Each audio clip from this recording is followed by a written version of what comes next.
नमस्कार, KP college के online platform पे एक बार फिर से आप सभी का स्वागत है। हम लोग बी सेमेस्टर 2 होम साइंस के क्लासेस कंटिन्यू कर रहे हैं, जिसमें हम लोग आज अपने यूनिट 3 स्टार्ट करने जा रहे हैं। यूनिट 1 और यूनिट 2 हमारी कंप्लीट हो चुकी है और हमारे ये जो यूनिट 3 है यह रिलेटेड है रिप्रोडक्टिव सिस्टम या फिर रिप्रोडक्टिव जो हेल्थ होती है उससे रिलेटेड।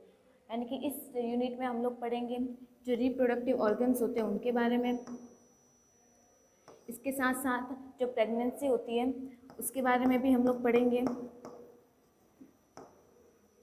प्रेगनेंसी के रीजंस क्या है, कॉजेज़ क्या है, सिम्टम्स क्या क्या है।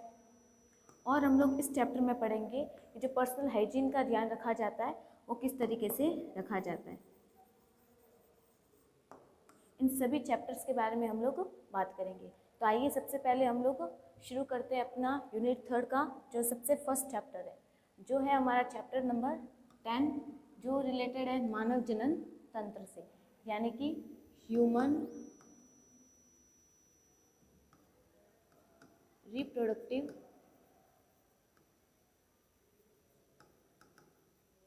सिस्टम।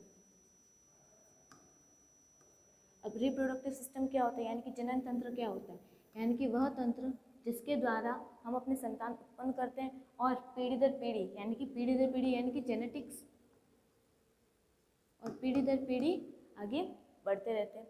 तो हम लोग बात करते हैं सबसे पहले जनन तंत्र की आकारिकी यानी कि मॉर्फोलॉजी। आकारिकी को इंग्लिश में कहते हैं मॉर्फोलॉजी। मॉर्फोलॉजी का मतलब होता है कि उसकी जो बाहरी संरचना होती है और जो आंतरिक संरचना होती है वो कितने पार्ट्स में डिवाइडेड होती है, किन किन से मिलके बनी होती है उसकी। जैसे हम बोलते हैं मानव शरीर के आकारिकी की बात करते हैं, यानी कि मानव शरीर के बॉडी पार्ट्स वो किन किन से मिलके बने होते हैं। तो उसी तरह हम मानव जनन तंत्र की बात करते हैं तो मानव में 2 प्रकार का तंत्र पाया जाता है। एक तो होता है नर जनन तंत्र और एक होता है मादा जनन तंत्र। तो हम लोग बात करेंगे मादा जनन तंत्र के बारे में। तो जो मादा जनन तंत्र होता है, महिला जनन प्रणाली में प्राथमिक यानी कि प्राइमरी और सहायक यौन अंग, यानी कि एक तो होते हैं प्राथमिक यानी कि जो एसेंशियल होते हैं और एक होते हैं जो हेल्प के रूप में काम करते हैं। वे अंग मिलके क्या बनाते हैं, एक महिला यानी कि मादा जनन तंत्र का निर्माण करते हैं। महिलाओं में प्राथमिक यौन अंग अंडाशय की एक जोड़ी होती है, यानी कि प्राथमिक अंग क्या होते हैं, वे अंग जिनके द्वारा जो रिप्रोडक्टिव सिस्टम है वो सही तरीके से सर्कुलेट होता है और काम करना शुरू करता है। तो वो होता है अंडाशय। अंडाशय को कहते हैं हम लोग ओवेरी। तो कितनी जोड़ी ओवेरी पाई जाती है, एक जोड़ी ओवेरी, यानी कि संख्या में कितनी, 2। अगर जोड़ी की बात करें तो एक जोड़ी और 2 संख्या। अब इसके काम करने वाले सहायक अंग कौन होते हैं, ये जो अंडाशय होता है, ओवेरी होता है, जो अंडाणु या फिर अंडे का निर्माण करता है, उसका उत्पादन करता है। यानी कि ओवेरी में क्या बनता है, अंडों का निर्माण होता है, एग्स बनते हैं। वे प्रोजेस्टेरॉन और एस्ट्रोजन जैसे महिला सेक्स हार्मोन का भी उत्सर्जन या फिर स्राव करती है। कौन, ओवेरी क्या काम करती है, अंडों का निर्माण करती है। इसके साथ साथ जो फीमेल के जो सेक्स हार्मोन्स होते हैं उस सेक्स हार्मोन का भी क्या करते हैं, सीक्रेट करते हैं। कौन से सेक्स हार्मोन, एक तो होता है प्रोजेस्टेरॉन और एक होता है एस्ट्रोजन। और जो अन्य सहायक अंग होते हैं, यानी कि जो इस ओवेरी के सहायता करने में मदद करते हैं, जो अंग मिलकर इस रिप्रोडक्टिव सिस्टम को कंप्लीट करते हैं, वो हैं यौन सहायक अंगों में गर्भाशय यानी कि यूटेरस, फैलोपियन ट्यूब और गर्भाशय ग्रीवा, यानी कि जिसे हम लोग क्या कहते हैं, नाल कहते हैं, और वेजाइना शामिल होता है। जो बाह्य जननांग होते हैं उसमें लैबिया मिनोरा, लैबिया मेजा, पगशेफ यानी कि क्लिटोरस आदि शामिल होते हैं। ये जितने भी ऑर्गन्स होते हैं ये तो होते हैं इंटरनल ऑर्गन्स। 2 टाइप के ऑर्गन्स होंगे, कौन कौन से, एक तो होते हैं इंटरनल और एक होता है एक्सटर्नल या फिर कहते हैं आउटर। जो आउटर पार्ट्स होंगे फीमेल रिप्रोडक्टिव सिस्टम के, वो जो बाहर से दिखते हैं, जो कौन से होते हैं, लैबिया मिनोरा जो ऊपरी वाला होता है, और जो लैबिया मेजा होता है, और इसके अंदर वाला जो भाग होता है वो होता है क्लिटोरस। और जब ये तीनों चीज़ें अंदर की तरफ जाती है तो अंदर की तरफ जाके यूटेरस खुलता है। यूटेरस के दोनों तरफ फैलोपियन ट्यूब लगी होती है और इस फैलोपियन ट्यूब के साथ जो गर्भाशय नाल होती है, गर्भाशय ग्रीवा भी जुड़ी हुई होती है। स्तन ग्रंथियों को जननांग का अंग नहीं माना जाता, लेकिन महिला प्रजनन प्रणाली में महत्वपूर्ण ग्रंथियाँ हैं। ये जो स्तन ग्रंथियाँ होती है, मेमरी ग्लैंड्स होती है, ये सबसे इंपॉर्टेंट पार्ट्स होते हैं एक फीमेल की बॉडी के। लेकिन इनको हम जो जनन अंग होते वो नहीं कह सकते। फिर हम लोग आगे बात करते हैं। सबसे पहले हम लोग देखते हैं अंडाशय के बारे में, जिसे क्या कहते हैं, ओवेरी। ओवेरी सबसे इम्पोर्टेंट पार्ट है और ये क्या है, प्राथमिक अंग है, प्राथमिक जनन अंग है।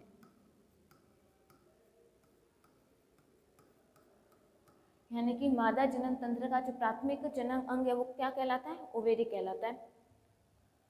ओवेरी मुख्य महिला यौन अंगों के रूप में काम करते हैं, यानी कि जो मेन जो सेक्स ऑर्गन्स होते हैं उसमें सबसे इम्पोर्टेंट कौन सा होता है, ओवेरी, क्योंकि यही क्या करता है, एग्स का प्रोडक्शन करता है, एग्स को बनाता है। जो महिला युग्मक यानी कि गैमेट्स और विभिन्न हार्मोन का उत्पादन करते हैं। ये अंग पेट के निचले हिस्से के दोनों तरफ से एक एक करके स्थित होते हैं, यानी कि निचले पेट का जो नीचे का हिस्सा होता है यूटेरस के दोनों तरफ लगे हुए रहते हैं, यानी कि संख्या में 2 और एक जोड़ी प्रेजेंट होते हैं। प्रत्येक अंडाशय की जो लंबाई होती है वो लगभग 2 से 4 सेंटीमीटर तक होती है, जो बाद में स्नायु बंधन के माध्यम से गर्भाशय यानी कि यूटेरस और जो श्रोणि मेखला की दीवार होती है उसके साथ जुड़ जाती है। जो अंडाशय की उपकला होता है, उपकला यानी कि ये जो अंडाशय है इसकी जो आउटर लेयर होती है उसको क्या बोलते हैं हम लोग, उपकला। तो इसकी जो उपकला होती है एक बहुत ही पतले आवरण के द्वारा घिरी होती है, जिसे बिंब ग्रंथि स्ट्रोमा को घेरता है और 2 क्षेत्रों में विभाजित करता है। एक तो होता है बाहरी प्रांतस्था, एक है आंतरिक मज्जा। यानी कि अगर हम डायग्राम के मैट्रिक देखें तो ये है ओवरी, इसके थ्रू ये किससे जुड़ा होता है, फैलोपियन ट्यूब से, यानी कि फैलोपियन ट्यूब के थ्रू इससे जुड़ा होता है। बीच में यूटेरस, आसपास होती है फैलोपियन ट्यूब और उन्हीं फैलोपियन ट्यूब से इस तरीके के 2 ओवेरी जुड़े होते हैं। अब ये जो ओवेरी है इसकी 2 लेयर दिख रही होगी आपको, ये 2 लेयर यानी कि इसकी जो आउटर, इसकी जो उपकला होती है वो 2 लेयर से मिलके बनी होती है। जो सबसे बाहरी वाली होती है उसे तो कहते हैं प्राइमरी कॉर्टेक्स, और जो अंदर वाली होती है उसे हम कहते हैं प्राइमरी लेटेक्स।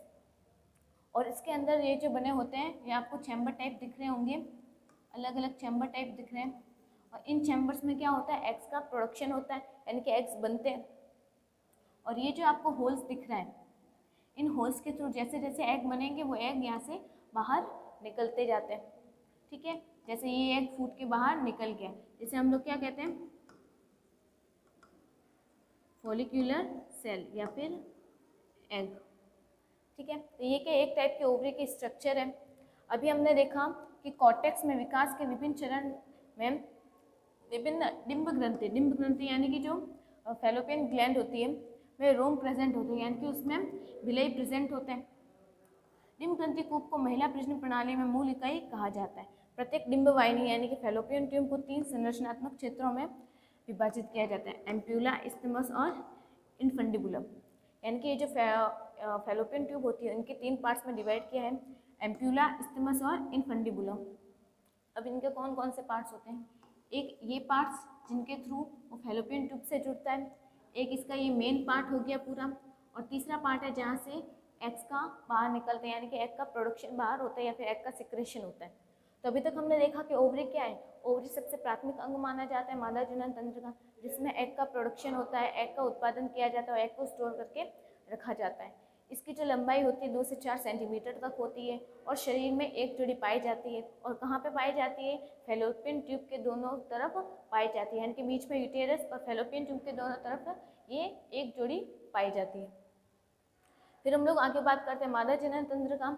जैसे ये आपको स्ट्रक्चर दिख रही है, ये क्या है हमारा फीमेल रिप्रोडक्टिव सिस्टम। इसमें आपको दिख रहा होगा जैसे ये है फैलोपियन ट्यूब, बीच में है यूटेरस, ये फैलोपियन ट्यूब और इसके दोनों तरफ क्या है, ये ओवेरी पाई जा रही है, संख्या में 2 और एक जोड़ी, जिनकी लंबाई कितनी थी 2 से 4 सेंटीमीटर तक पाई जाती है। फिर हम लोग आगे बात करें, अगला हमारा जो टॉपिक है कहते हैं अगला पॉइंट है यूटेरस, यानी कि गर्भाशय, ये वाला पार्ट।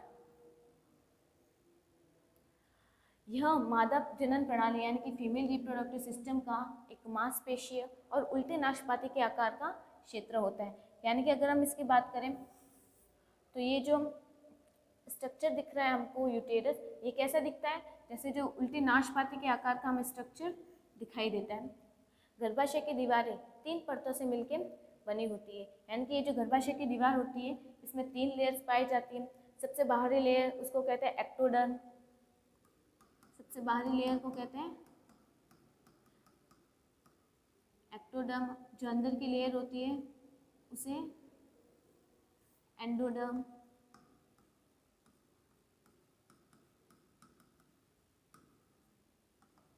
फिर मेसोडर्म। तो ये 3 टाइप की लेयर पाई जाती है यूटेरस के ऊपर। इन 3 परतों को स्नायु बंधन के द्वारा बनाए रखा जाता है, जो कि श्रोणि मेखला की दीवार से। श्रोणि मेखला क्या होती है? एक तो होती है श्रोणि मेखला और एक होती है अंश मेखला। जो श्रोणि मेखला होती है वो तो हमारी होती है कंधे के यहाँ की जो हड्डियाँ होती है जिससे हमारा पूरा शरीर मजबूती से जुड़ा होता है, और जो अंश मेखला होती है वो होती है हमारे कमर के नीचे वाला हिस्सा। ये एक संकीर्ण गर्भाशय ग्रीवा को योनि में खुलता है। यानी कि ये जो गर्भाशय होता है, ये जो गर्भाशय दोनों साइड से फैलोपियन ट्यूब के थ्रू जुड़ा होता है, और फिर नीचे से ये किससे जुड़ा होता है? वेजाइना से, यानी कि योनि से जुड़ा रहता है। योनि के साथ गर्भाशय ग्रीवा नहर जन्म नहर बनाती है। यानी कि ये क्या बनाती है? एक दूसरे के साथ जुड़ के हम लोग उसे कहते हैं अपरा या फिर प्लेसेंटा, कनेक्ट रहती है। ये योनि एक मांसपेशीय नली है। ये आपको योनि की संरचना दिख रही होगी यहाँ से वे वेजाइना दिख रही है। ये क्या है? एक नली के समान संरचना है जो आगे जाके यूटेरस में खुलती है। तो योनि एक मांसपेशी की नली के समान संरचना होती है जो गर्भाशय के निचले हिस्से से शुरू होकर अंदर की ओर जाती है। फिर हम लोग आगे बात करते हैं फैलोपियन ट्यूब के बारे में। फैलोपियन ट्यूब ये जो दो नली के समान संरचना है यूटेरस के दोनों तरफ जो खुल रही है फैलोपियन ट्यूब, और जिसके आगे क्या लगे होते हैं? हमारा ओवेरी यानी कि अंडाशय जुड़ा हुआ होता है। तो ये जो फैलोपियन ट्यूब है हमारी, फैलोपियन ट्यूब मांसपेशियों की नली और फनल के आकार की संरचना होती है जो भी एक जोड़ी पाई जाती है। ये एक और ये दो नली के समान संरचना होती है, मांसपेशियों से बनी होती है, कोमल होती है, और गर्भाशय के ऊपरी कोनों के दाएं और बाएं अंडाशय के किनारों तक फैली होती है। ये अंडाशय होता है यहाँ तक फैली होती है। ये नलिकाएं छोटे छोटे उभारों से घिरी होती है जिन्हें फिब्रिया कहा जाता है। यानी कि ये जो फैलोपियन ट्यूब होते हैं ये किससे जुड़े होते हैं? इसके ऊपर आपको आगे की तरफ ये संरचना दिख रही होगी, ये संरचना दिख रही है। ये जो नली के समान या फिर छोटे छोटे उभारों के समान संरचना होती है इसे कहते हैं फिब्रिया। अब इनका क्या काम होता है? जैसे ही ओवेरी से, ये हमारी ओवेरी है, ओवेरी से जैसे ही एग प्रोड्यूस होगा, अंडा बन गया। अभी हमने पिछले में देखा जैसे ये ओवेरी थी, यहाँ से एग प्रोड्यूस हुआ, एग बना, एग यहाँ से बाहर निकल गया। जब ये एग बाहर निकल गया तो ये वापस अंदर कैसे जाएगा? तो अंदर जाने में कौन मदद करता है? ये जो विलाई होता है, फिब्रिया होता है, ये मदद करते हैं। तो जैसे ही यहाँ से एग निकला वो एग यहीं पे होता है। तो ये जो विलाई होते हैं ये अंगुली के समान संरचना होती है। तो जैसे, और ये क्या करते हैं? मूव होते रहते हैं। जैसे मेरे हाथों की स्ट्रक्चर है अभी, ठीक है, तो मेरे हाथ कैसे मूव हो रहे हैं, तो उसी तरीके से ये जो फिब्रिया होती है ये भी मूव होते रहते हैं, हिलते रहते हैं। तो जैसे ही कोई एग बाहर आया, ओवेरी से बाहर प्रोड्यूस हुआ, तो ये क्या होते हैं? उसको अंदर भेजने का काम करते हैं। बाहर आया तो ऐसे हाथों की मदद से जिस तरीके से हाथ मूव हो रहे हैं उसी तरीके से ये फिब्रिया भी मूव होते रहते हैं, और एग जब इनके कांटेक्ट में आता है ये सीधे फैलोपियन ट्यूब के अंदर इसको भेज देते हैं। ये हिलते रहेंगे और यहाँ से फिर सीधा ये इसको अंदर भेज देते हैं, जो अंडाशय के ऊपर निकल कर जारी अंडों को उठाने का काम करती है। उन्हें गर्भाशय की आपूर्ति के लिए इनफंडिबुलस तक पहुंचाने का काम करती है। प्रत्येक फैलोपियन ट्यूब सीलिया से ढकी होती है। यानी कि ये जो फैलोपियन ट्यूब है इसके ऊपर का जो लेयर होता है उसे हम लोग क्या कहते हैं? सीलिया। तो प्रत्येक फैलोपियन ट्यूब सीलिया से ढकी होती है। और जो डिम्ब को, यानी कि जो डिम्ब यानी कि जो हमारा एग होगा, यानी कि जब एग फर्टिलाइज हो गया, तो जब एग फर्टिलाइज हो गया, फर्टिलाइज होने के बाद इस एग को क्या करती है? इस यूटेरस में सही तरीके से पहुंचाने का काम करती है, गर्भाशय तक ले जाने का काम करती है। तो अभी तक हमने क्या देखा कि ये जो हमारा फीमेल रिप्रोडक्टिव सिस्टम था इसमें एक जोड़ी गर्भाशय पाया जाता है जो उल्टे नाशपाती के आकार का होता है, जो आगे की तरफ वेजाइना में खुलता है। वेजाइना एक नली के समान संरचना होती है। यूटेरस के दोनों तरफ नली के समान मांसपेशियों की संरचना होती है जिसे हम लोग फैलोपियन ट्यूब कहते हैं। और फैलोपियन ट्यूब के आगे की तरफ फिब्रिया लगे हुए होते हैं जो ओवेरी से निकलने वाले या फिर ओवेरी से सिक्रेट होने वाले जो एग्स होते हैं उनको अंदर तक भेजने का काम करती है। और ये जो यहाँ पे संरचना दिख रही है आपको फंडस, ये किसकी की है, फैलोपियन ट्यूब की एक संरचना होती है जहाँ पे ये एग को पहुँचा देती है। अब एग यहाँ पे आके रुक जाता है, और जब कोई एग के कांटेक्ट में अगर, या फिर हम कहते हैं वेजाइना के थ्रू कोई भी अगर स्पर्म एंटर करता है, यानी कि जब कोई स्पर्म एंटर करेगा तो उस स्पर्म वो भी वेजाइना के थ्रू आता है और इस फंडस के यहाँ पे आके इससे फ्यूज़ हो जाता है। और जब ये एग और स्पर्म फर्टिलाइज हो जाते हैं, फ्यूज़ हो जाते हैं, तो फर्टिलाइज एग का निर्माण होता है, जिसे हम लोग क्या कहते हैं, जाइगोट कहते हैं या फिर यूग्मनज कहते हैं। फिर हम लोग आगे बात करते हैं ओव्यूलेशन के बारे में। ओव्यूलेशन यानी कि अभी हमने देखा कि ओवेरी से एग निकला, तो ओवेरी से एग निकलने की जो प्रोसेस होती है उसे हम लोग क्या कहते हैं, ओव्यूलेशन कहते हैं। यानी कि ओवेरी से एग निकलने की जो प्रोसेस कहलाती है उसे हम लोग ओव्यूलेशन कहते हैं। हिंदी में कहते हैं इसे अंडोत्सर्ग।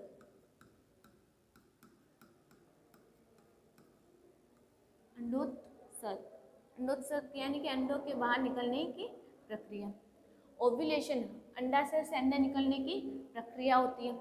यह प्रक्रिया तब होती है जब कूप पूरी तरीके से विकसित हो जाता है। कूप यानी कि हमारा जो अंडाशय है, पूरा जो रिप्रोडक्टिव सिस्टम है, वो पूरी तरीके से जब डेवलप हो जाता है, इसके दबाव में उल्लेखनीय वृद्धि के बिना कूप में तरल पदार्थ के संचयन के साथ अपने आकार तक पहुंच जाता है। जैसे ही कूप सूज जाता है, जैसे ही वो जो पूरा कप था, ओवेरी की साइज थी, वो जैसे फूल जाएगी, पूरी पक जाएगी, तो एक छोटा सा अंडाकार आकार का क्षेत्र कलंक या मैक्यूला पैलिसिडम एक स्पष्ट शंकु के क्षेत्र में बाहर की ओर चिपका हुआ दिखाई देता है, जो बाद में रंग यानी कि कलर, अखंडता और पारदर्शी में स्थानीय परिवर्तन से गुजरता है।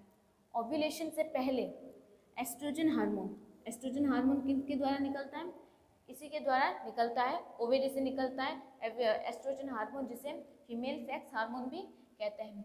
इस समय इसका स्राव क्या हो जाता है, अपने अधिकतम स्तर तक पहुंच जाता है। यानी कि जब ओवेरी बहुत ही ज़्यादा अमाउंट में एस्ट्रोजन हार्मोन का सिक्रेट करना शुरू करती है, बहुत ज़्यादा एस्ट्रोजन हार्मोन प्रोड्यूस करना शुरू कर देती है, उस समय जो ल्यूटिलाइजिंग हार्मोन के बढ़ने के बाद कलंक की जगह अपना ओव्यूलेशन होता है। यह उछाल ओव्यूलेशन के लिए आवश्यक है। ओव्यूलेशन वह प्रोसेस होती है जिसमें कोरोना रेडिएटा से धीरे डिंब के आकार का कुपक द्रव्य मुक्त होकर कूप को अलग करता है। यानी कि कोरोना रेडिएटा क्या है, जो हमारा ओवेरी थी, ओवेरी की जो लेयर थी, हमने देखा था इसकी जो उपकला होती है, इसके दो लेयर्स थे, एक तो था कोरोना पैलिसिडा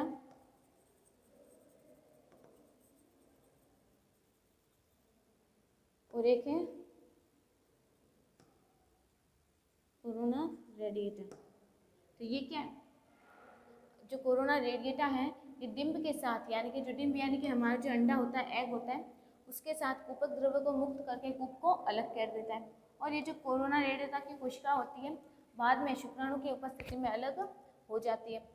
जुगाली करने वाले जो ओव्यूलेशन के समय, यानी कि जुगाली करने में, यानी कि जुगाली यानी कि जो जानवर वगैरह होते हैं, वो क्या करते हैं, खाना खाने के बाद पेट में गया तो थोड़ी थोड़ी देर बाद क्या करते हैं, वो खाना पेट से निकाल के चबाते रहते हैं। तो जुगाली करने वालों में जो ओव्यूलेशन के समय अंडाणु पहले ही अपने कोरोना रेडिएटा जो लेयर होती है उसको खो देता है, और डिंबवाहिनी का अत्यंत सक्रिय डिंबवाहिनी यानी कि हमारे फैलोपियन ट्यूब, और इस फैलोपियन ट्यूब की जो फिब्रिया थी, जो विलाई थी, उस अंडाणु को क्या करती है, उठाता है और फिर उसको कहाँ पे भेज देता है, फैलोपियन ट्यूब में डाल देता है। और जब अगर वहाँ पे कोई पहले से अगर स्पर्म प्रेजेंट होगा, यानी कि अगर वहाँ पे पहले से कोई स्पर्म प्रेजेंट होगा तो वो निषेचित हो जाएगा, फर्टिलाइज हो जाएगा, फर्टिलाइजेशन होकर वो क्या हो जाएगा, युग्मनज यानी कि जाइगोट का निर्माण हो जाएगा, और फिर उसका जो आरोपण है, यानी कि वो प्लेसेंटा के द्वारा कहाँ पे, यूटेरस यानी कि गर्भाशय में स्थापित हो जाता है। और इसे हम लोग क्या कहते हैं कि गर्भ धारण यानी कि प्रेगनेंसी। तो किस वजह से होता है, यानी कि इसके थ्रू देखिए हम लोग डायग्राम के थ्रू बात करें कि जब ये जो ओवेरी है, ओवेरी में क्या होता है, एस्ट्रोजन हार्मोन बहुत ज़्यादा मात्रा में बढ़ जाता है, जिससे क्या होता है, जो एग होते हैं वो एग जब बन गए तो इस प्रोसेस के थ्रू बाहर आ जाते हैं, यानी कि ओव्यूलेशन के थ्रू, ये प्रोसेस के थ्रू बाहर आ गए और एग अब यहाँ पे पहुँच गया। अब एग ये यहाँ पे पहुँच गया है, ये एग यहाँ पे पहुँच गया, अब एग को यहाँ से अंदर भेजना पड़ेगा। तो ये जो विलाई होते हैं, जिसे हम लोग फिब्रिया कहते हैं, फैलोपियन ट्यूब के जो फिब्रिया होते हैं, ये उस हिलते हुए उस एग को क्या करते हैं, फैलोपियन ट्यूब के अंदर डाल देते हैं। तो अब ये एग निकल के कहाँ पे आ गया, यहाँ पे आ गया। अब ये एग धीरे धीरे मूव होते होते फंडस तक पहुँच जाता है, यानी कि अब ये एग जब फंडस तक पहुँच गया, अब दूसरी प्रोसेस देखें कि वेजाइना के थ्रू अगर कोई स्पर्म पहले से एंटर कर गया है, फिर एंटर हो गया, तो ये भी यहाँ से होते हुए कहाँ पे पहुँचेगा, फंडस तक पहुँच जाता है। कौन, स्पर्म पे पहुँच गया। तो अगर वहाँ से पहले से कोई स्पर्म प्रेजेंट है तो ये दोनों क्या हो जाते हैं, फ्यूज हो जाते हैं और क्या बनाते हैं, युग्मनज, यानी कि जाइगोट का निर्माण कर देते हैं। और ये जो युग्मनज होता है ये फिर आगे डेवलप होकर क्या बनाता है, भ्रूण बनाता है। फिर भ्रूण आगे डेवलप होकर क्या बनाता है, एक शिशु का निर्माण करता है, जिसे हम लोग क्या कहते हैं, प्रेगनेंसी स्टार्ट हो गई। तो यानी कि जब एग स्पर्म के साथ फर्टिलाइज हो जाता है तो फिर ये जो भ्रूण है इसको कहाँ पे स्थापित किया जाता है, इस गर्भाशय के यहाँ पे स्थापित कर दिया जाता है। तो ये क्या होती है, हमारी पूरी प्रोसेस होती है। अगर निषेचित नहीं किया गया है तो 24 घंटों के भीतर नष्ट हो जाता है।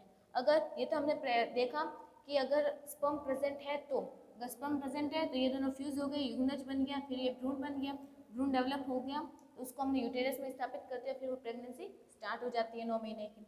लेकिन अगर मान लो कि यहाँ से किसी ने स्पर्म ने एंटर नहीं किया है, यहाँ पे क्या है, सिर्फ यही है, सिर्फ एग ही प्रेजेंट है, यहाँ पे अब कोई स्पर्म नहीं है, ये यहाँ पे 24 घंटों तक यानी कि 24 आवर्स तक क्या रहेगा, एक्टिव रहेगा। और जब ये यहाँ पे 24 आवर्स तक एक्टिव रहता है तो अगर तब तक कोई स्पर्म ने एंटर नहीं किया है, अगर तब तक कोई शुक्राणु नहीं आया तो क्या होगा, ये जो एग है ये क्या हो जाता है, हिच हो जाता है, यानी कि टूट जाता है और फिर क्या हो जाती है, वेजाइना के थ्रू ब्लीडिंग स्टार्ट हो जाती है, जिसे हम लोग क्या कहते हैं, मेंस्ट्रुअल साइकिल।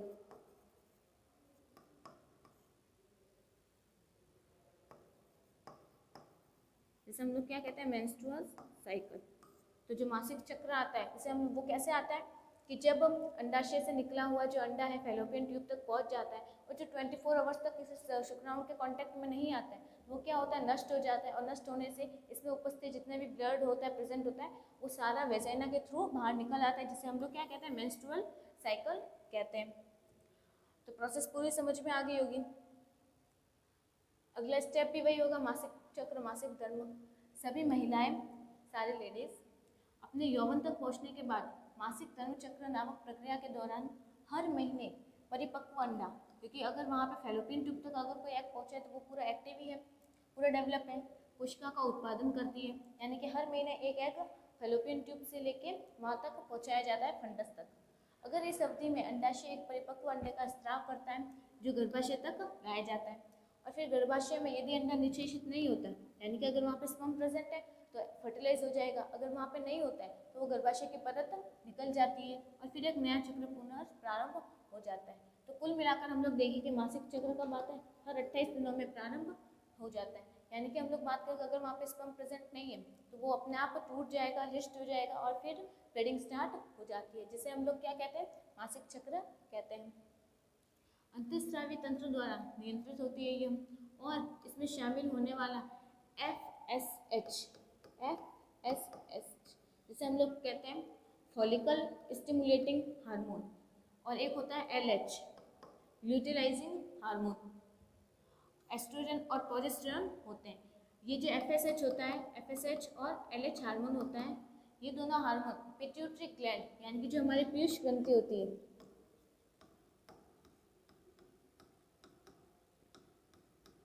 इसके द्वारा जो LH और FSH हार्मोन होते हैं ये दोनों पीयूष ग्रंथि के द्वारा निस्रावित किए जाते हैं, जबकि ये जो एस्ट्रोजन और प्रोजेस्टेरॉन होते हैं ये अंडाशय के द्वारा सिक्रेट किए जाते हैं। लेकिन ये दोनों काम किस में करते हैं, ओवेरिक से एग निकालना, एग निकालने के लिए उसको मोटिवेट करने में मदद करते हैं। कौन, FSH, LH, एस्ट्रोजन और प्रोजेस्टेरॉन।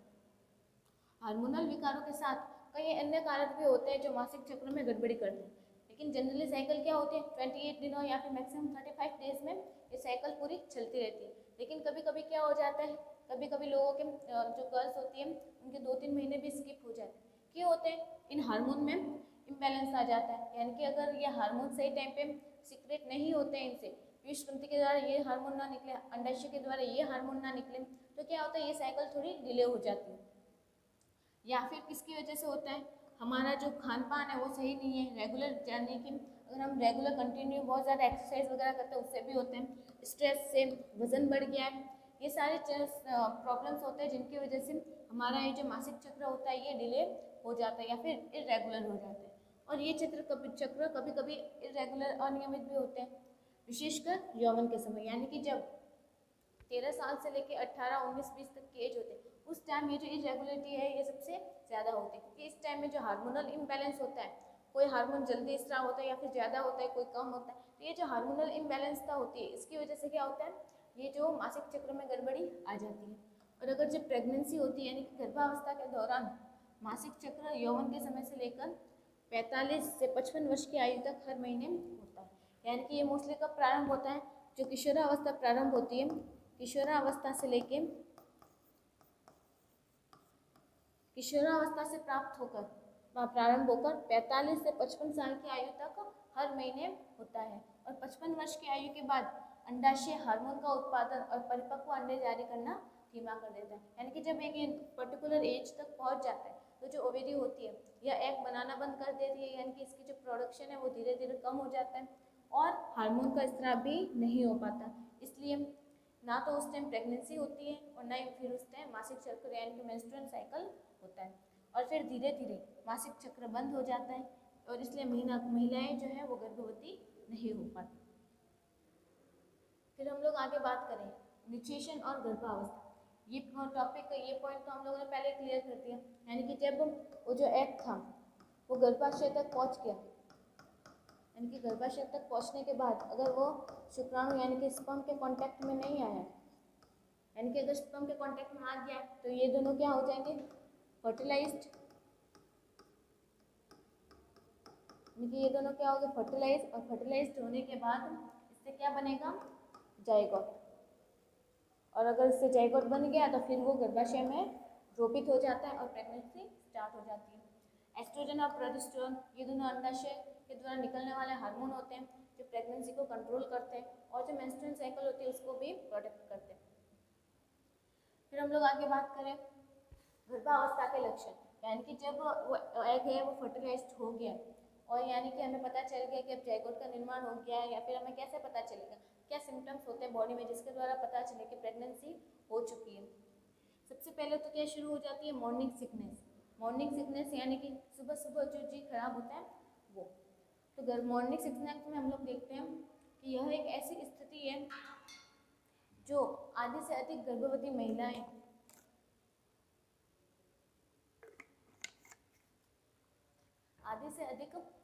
गर्भवती महिलाओं को प्रभावित करती है। इन लक्षणों में वॉमिटिंग, भूख न लगना आदि शामिल होते हैं। मॉर्निंग सिकनेस से पीड़ित जो महिलाएं होती हैं तो ये लक्षण उनमें सिर्फ सुबह ही नहीं दिखते बल्कि पूरे दिन दिखते हैं।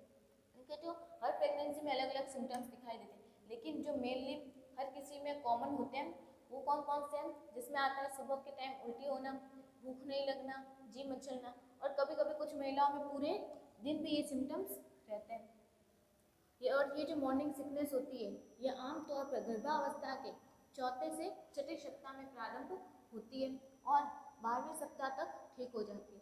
हालांकि अगर ये लंबे समय तक जारी रहती है और रह भी सकती है, लगभग की 32 अवस्था में वापस आ जाती है, यानी कि इसकी जो मॉर्निंग नॉर्मल स्टेज होती है वो होती है 6 से 8 हफ्ते तक, ठीक है, 6 से 8 हफ्ते और मैक्सिमम 12 हफ्तों तक खत्म हो जाती है। लेकिन कभी कभी क्या होता है जो 32वां हफ्ता चलता है तो उस टाइम तक ये जो मॉर्निंग सिकनेस है या फिर से होना प्रारंभ कर लेती है। फिर होती है दूसरी थकान। गर्भावस्था की शुरुआत में अत्यधिक थकान होना कॉमन बात है और यह सेक्स हार्मोन जो प्रोजेस्टेरोन होते हैं उनमें भारी वृद्धि के कारण होती है, यानी कि जब प्रेगनेंसी स्टार्ट हो जाती है तो उस टाइम सेक्स हार्मोन से एस्ट्रोजन और प्रोजेस्टेरोन उनका भी सिक्रेशन होता है, और जब प्रोजेस्टेरोन वाला जो सेक्स हार्मोन है बहुत ही ज़्यादा अमाउंट में सिक्रेट होना प्रारंभ हो जाए तो बॉडी में क्या होने लगती है, थकान होना शुरू हो जाती है।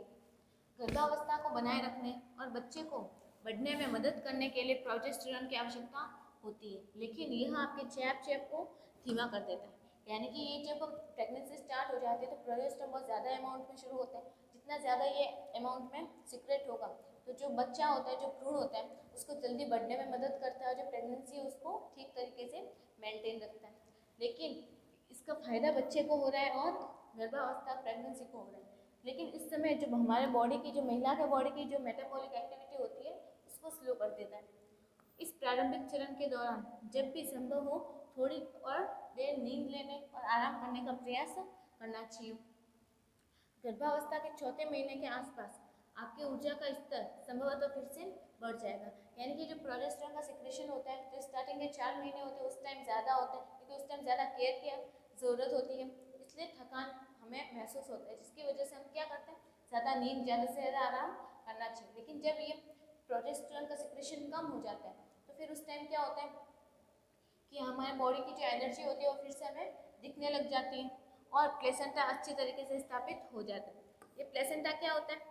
प्लेसेंटा वो चीज़ होती है या फिर कहते हैं वो नाल होती है, क्या नाल हिंदी में कहते हैं नाल या नली, वो नली होती है जिसके द्वारा बच्चा माँ से कनेक्ट रहता है और माँ जो भी खाना पोषण वगैरह ले रही है वो इस प्लेसेंटा के थ्रू बच्चे तक पहुँचाया जाता है। फिर आगे होता है एनीमिया। गर्भावस्था में थकान एनीमिया के कारण भी हो सकती है। एनीमिया यानी कि खून की कमी।